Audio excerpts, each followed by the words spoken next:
ଭିଡ଼ିଓଟି ସନ୍ଥ କବି ଭୀମ ଭୋଇଙ୍କ ଜନ୍ମ ବୃତ୍ତାନ୍ତ ସିରିଜର ତୃତୀୟ ଭିଡ଼ିଓ। ଭୀମ ଭୋଇ ବାଲ୍ୟକାଳରୁ ପିତୃ ମାତୃହୀନ ହୋଇ ଅତ୍ୟନ୍ତ ଦରିଦ୍ର ଥିଲେ।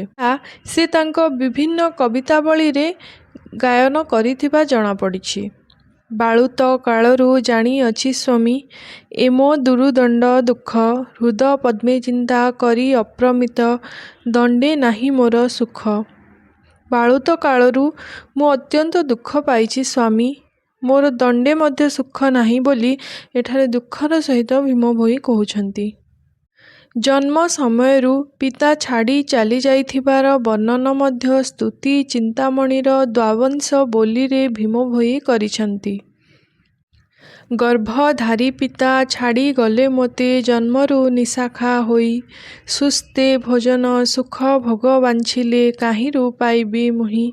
ସୁସ୍ଥ ଜୀବନ ଓ ପେଟପୂରା ଭୋଜନ ମଧ୍ୟ ପ୍ରାପ୍ତ ତାଙ୍କୁ ହେଉନଥିଲା ଏହି ବୋଲିରୁ ଏହା ସ୍ପଷ୍ଟ।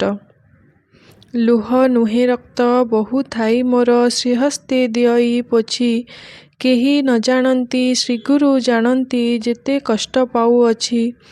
ବହୁ ଦୁଃଖ କଷ୍ଟରେ କବି ପ୍ରତିଭାଟି ବିକଶିତ ହେଉଥିବାର ଏହି ପ୍ରମାଣ ସ୍ତୁତି ଚିନ୍ତାମଣିରେ ବର୍ଣ୍ଣିତ। ତେଣୁ